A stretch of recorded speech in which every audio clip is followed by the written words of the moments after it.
외교안보통, 외교통일위원장 앞서서 이야기를 전해주시면서 2007년 한나라당 당시에도 MB와 박근혜 캠프 모두에서 외교와 관련된 자문을 원했을 정도로 이미 그때부터 이 부분에 정통하셨고 최근에도 그런 어떤 역량이 보인 시점이 있었죠. 김정은 위원장이 사실 이미 세상에 없다 아니면은 코마 상태다 뭐 별 얘기가 다 돌았었는데 실제로 이번에 당선된 미래통합당 일부 그 탈북민 중에서도 그런 극단적인 얘기를 해서 사과한 사태까지 있지 않습니까? 그 상황에서도 소신껏 건재하다라는 얘기를 하셨어요. 네. 예, 그거야말로 본인이 평소에 느꼈던 어떤 정치적인 소신과 맥을 같이 하는 것 같습니다. 근데 정말로 예. 이 북한은 깜깜한 박스예요. 네. 깜깜한. 그러니까 이렇게 깜깜한 상자 안을 들여다보는 거하고 똑같아요. 네. 그러니까 제대로 알 수가 없어요. 예.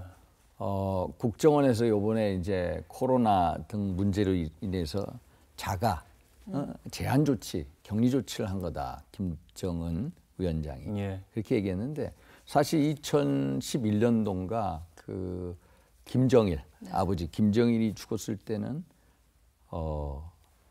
2, 3일 동안 몰랐어요. 우리 국정원이. 국정원이 죽은 거 사실조차도 몰랐어요. 그 정도로 북한은 철저하게 정부가 통제된 그런 사회입니다. 그래서 껌껌한 그 박스 안을 들여다보는 것과 같다.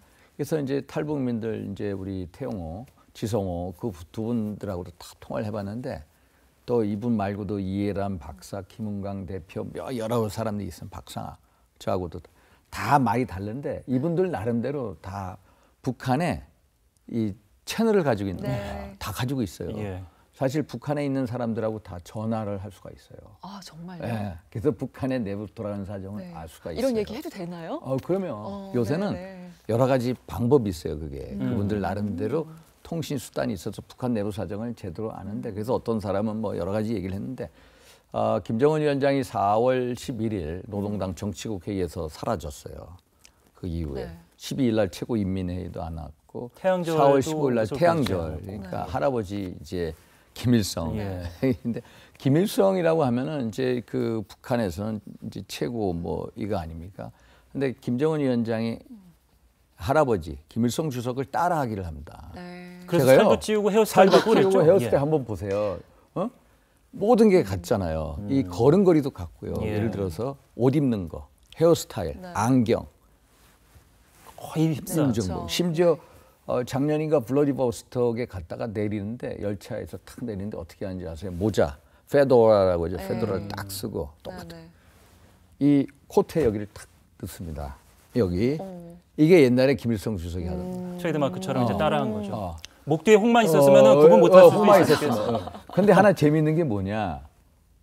우리 예전에 우리 국정원에서 김정은 위원장이 이제 집권한 게 2011년 아버지가 죽은 다음부터인데 목소리 분석을 했어요. 목소리 분석했더니 목소리가 80%가 할아버지를 닮은 거라. 그 정도로 할아버지 흉내 내기를 해서 정통성 확보 수단을 하는데 할아버지 그래 금수산 기념공연에 참배 안 했다는 거 그게 이제 쇼킹한 거였고 집권 이후에 처음 있었는데 역설적으로 안 갔다는 건 또 통치 이 기반이 확고하다. 이제는 더 이상 코스프레 하지 않아도 나 혼자 된다. 설 수 있다. 그런 거에 이제 반증일 수도 있거든요. 그래서 4월 15일 안 나오고 쫙 우리가 CNN에 보도 뭐 대만에 이제 우리의 국정원 같은 그런 기관에서 이제 우중설 이런 걸 얘기했지만 제가 여러 가지 판단을 해보니까 그때 우리가 전문가 간담회를 4월 27일인가 했습니다. 11일 한 16일째 됐는데 이게 너무 많이 퍼져 있는 거라. 북한 내부에도. 북한 내부 사정을 보니까 막 퍼지기 시작해요. 보도가 없었어요? 그러니까 북한 내부에서 언론도 보도가 언론이 없어서. 없는데 막 이걸로 퍼지는 거예요. 입소문으로. 근데 막 퍼지기 시작하니까 야 이게 2014년도에 40일 동안 안 나왔거든요. 이게 막 퍼져나가니까 따져보니까 7일에서 정말로 자가 격리를 했다면은 7일에서 10일 사이에 나타난다. 정말로 안 나타난다면은 와병설일 거다. 이렇게 추측한 적이 있습니다. 외교통의 한 분으로서 명확한 판단을 이번에도 내려주셨다 이렇게 제가 평가를 하고 싶은데 그렇다면은 앞서서 이제 문재인 정부의 성공을 위해서라도 제대로 된 보수의 정립이 필요하다고 말씀하셨는데 그렇다면 3년 차에 지나고 있는 현 문재인 정부의 외교는 어떻게 바라보고 계신지? 문재인 정부 외교 보면 좀 안타까운 부분이 많은 것도 예. 사실입니다. 물론 대통령께서 열심히 이제 하시는 면도 있지만은 특히 한미, 한일, 한중, 한러 관계가 이제 여러 가지로 어려운 상황입니다. 네.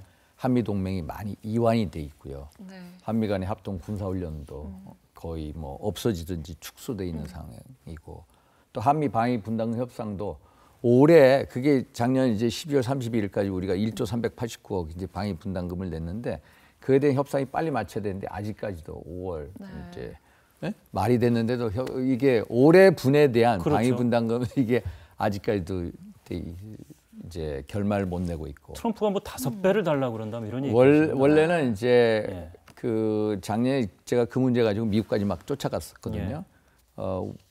작년에 우리가 낸 금액이 한 9억 이제 10억 달러가 좀 안 되는데 갑자기 50억 달러 50억 달러 예. 달라고 그래서 50억 달러. 장사를 사업을 하신 분이라고 50억 달러였는데 그때도 제가 많은 트럼프 대통령의 친구분들, 상원의원들 만나보니까 다 이게는 협상 전략이다. 20억 달러까지 내려갈 거다. 내려갔는데 이번에 저희가 한국과 이제 미국의 이제 외교 국방 장관들이 다 합의를 해서 작년보다 13% 올리기로 했습니다. 예. 방위 분담금. 예. 1조 389억에 13%한 1조 2천억 정도 될 거예요. 그런데 갑자기 그걸 가지고 트럼프 대통령이 던졌죠 또. 던지고 그렇죠. 아니다 13억 달러 내라 올해 이런 식으로 나오는 거라. 근데 때려주고 싶네. 옆에 있으면은. 13억 달러로 이제 이렇게 달라고 해라. 그래가지고 그걸 푸시를 하고 우리 정부에서는 그거에 대해서 또 예년 정도의 어떤 방위 분담금. 네. 작년에 방위 분담금이 재작년보다 8.2% 증가했거든요.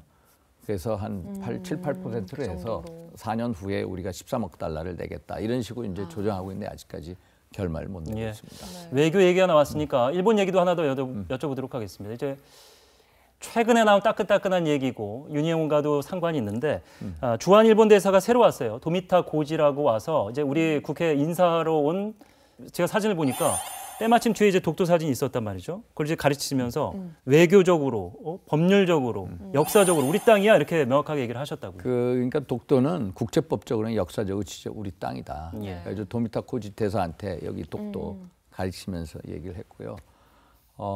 자기는 외교 청서에 계속 나오는 얘기다. 그거 외에 더 이상 확대되는 건 없다. 이런 식으로 했는데 무슨 소리냐. 이것은 엄연하게 우리 땅이다. 독도는. 국제법적으로는 역사를 지죠. 그걸 명확하게 말씀을 드린다. 예. 또 하나 중요한 게 뭐냐면은 이제 이 코로나 방역 지금 일본에서 한 600명 이상이 죽었을 겁니다. 그래서 빨리 방역 이런 게 코로나 방역이 빨리 안정화되기를 바라고 도쿄 올림픽이 늦춰지지 않았습니까? 예. 그것도 조속히 안정적으로 치르기를 바라고요. 중요한 게 뭐냐면은 이제 입국 제한 조치를 합니다. 비자 사정 제한 또 입국 거부를 하는데 한국과 중국 간에는 벌써 기업인들의 예외 입국 절차가 있어요. 일본은 아직 그게 안 되고 있죠. 일본은 안 되고 있습니다. 예. 그러니까 일본은 안 되고 있는데 일본이 안 되고 있는 거 이 문제에 대해서 빨리 풀어라. 그러니까 한국과 중국 같이 한국과 일본 간에도 패스트 트랙 기업인들에 대해서 예외 입국 조치를 하자. 그러니까 적극 검토해달라. 이런 식의 이제. 계속해서 이제 대일 그 관계에 대해서 좀 질문을 드리고 싶은데요. 예. 현재 지금 일본 수출 규제가 한 10개월 정도 예. 됐거든요. 이제 방금 말씀하신 코로나19 사태가 또 그 사이에 지금 아주 크게 불거지고 있었고 앞으로 한국이 어떻게 대응을 해야 될 것으로 보십니까? 그러니까 수출 규제 조치를 작년 7월 1일부터 해서 이제 뭐 불화 수소 뭐 이런 거에 대해서 제한 조치를 하고 있는데 그래서 제가 수출 규제에 대한 대화를 국장급 외교부장 이제 산업부 국장급 대화를 하고 있는데 그걸 빨리 풀어라. 완화 조치를 해야 되는데 일본 입장에서는 또 이걸 풀 수가 없는 게 뭐냐면은 재작년에 대법원 강제징용 판결 문제하고 있습니다. 그게 뭐냐면은 예전에 이제 미쓰비시 중공업 신일철 죽음이라는 일본 회사에서 이제 노역했던 우리 한국인 강제징용 피해자분들의 손해배상 소송에 대해서 우리 대법원이 확정 판결을 내렸거든요. 그러니까 미쓰비시 중공업이나 신일철 죽음, 신일본 제철 이런 기업들이 직접 배상을 해야 됩니다. 손해배상. 그럼 한 사람당 한 1억 원가량 배상. 근데 배상이 아직까지는 이제 현금 이제 자산을 압류를 했어요, 대법원이. 그래서 압류한 거를 매각하면 이제 현금화가 되거든요. 네. 이거 단계까지 가기 전에 빨리 해법을 만들어야 됩니다. 한국과 네, 일본 간에. 일본은 1960년 청구권 협정 때 이제 무상으로 3억 달러, 유상으로 뭐 2억 달러 준 거 그때 다 끝났다는 입장이고, 일단 우리가 그런 입장을 가져왔습니다만은 우리 대법원에서 아니다. 일본의 한국 지배가 불법이다. 그건 불법이죠. 그리고 반인도적 불법 행위에 대해서 기업들의 일본 기업의 반인도적 불법 행위에 대해서 반드시 손해배상을 해라. 손해배상. 그러니까 이 문제를 법적으로 풀면 계속해서 강제징용 피해자분들 또 강제징용 가족분들 또 이거 말고도 창씨 개명 문제가 있거든요. 네. 창씨 개명 문제, 원폭 피해자 문제 계속해서 법적으로 가면 커지니까 이 해법에 대해서 제가 이제 계속 고민을 하고 또 중앙일보에서 우리가 한일 역사 포럼을 만들어서 하고 있는 게 야, 정책 결단을 하자. 이런 식으로 법적으로 풀면 계속해서 한도 끝도 없이 한일 간의 관계는 소송 문제로 점철이 될 거다. 그래서 이제 중앙일보 회장, 홍 회장님하고 거기 있는 사람들하고 제가 주창하는 게 뭐냐면은 정책으로 해결하자. 일단 우리 손해배상 하는 거에 대해서 우리 정부가 하자. 정부 돈으로 그분들한테 배상을 손해배상을 해주자. 손해배상을 해주고 딱 우리는 정책 결단을 우리가 알아서 한다. 딱 챙기고. 그러면서 일본에 대해서 도덕적 우위감을 갖자. 그리고 일본으로부터 너희는 진정한 참회와 반성을 해라. 역사에 대해서. 역사적인 어떤 책임을 부과시킨 게 그게 훨씬 더 현명한 방법이 아닌가 하는 이제 정책 해법에 대해서도 제가 이제 생각을 하고 있다는 말씀입니다. 그 해법을 말씀하셨는데 사실 그 협상이라는 것이 상대방이 좀 불리한 시점에 파고들어야 되는데 네. 코로나19 사태를 지나면서 아베가 지금 굉장히 궁지에 몰려 있지 않습니까? 네, 예. 그리고 국내 여론도 안 좋고 심지어는 소속 여당에서도 조기 교체설까지 나오고 있는 상황인데 외교적으로 이 부분을 좀 우리 정부에서 파고들 부분이 없지 않을까?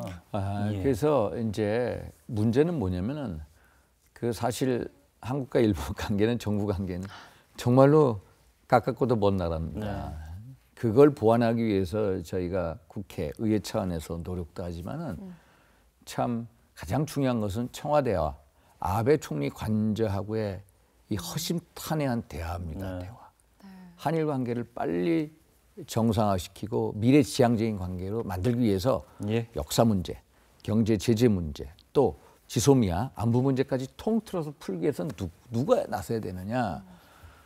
결국은 청와대의 대통령 뜻을 받드는 한 사람, 또 아베 총리의 뜻을 받드는 한 사람이 예를 들어서 이마이라든지 이런 최고 측근들이 서로 비밀 통로를 통해서 비공개 접촉할 수밖에 없다. 접촉을 통해서 허심탄회한 대화를 하고 이 문제를 어떻게 풀자. 머리를 맞대고 양국 정상이 그에 수긍하고 그래서 빨리 이 문제를 풀어야지. 안 풀면은 그게 한일 관계뿐만 아니라 동북아시아 전체 문제, 북한 문제를 푸는데도 결코 도움이 되지 않는다. 빨리 지도자의 결단을 풀어야 된다. 이런 입장입니다.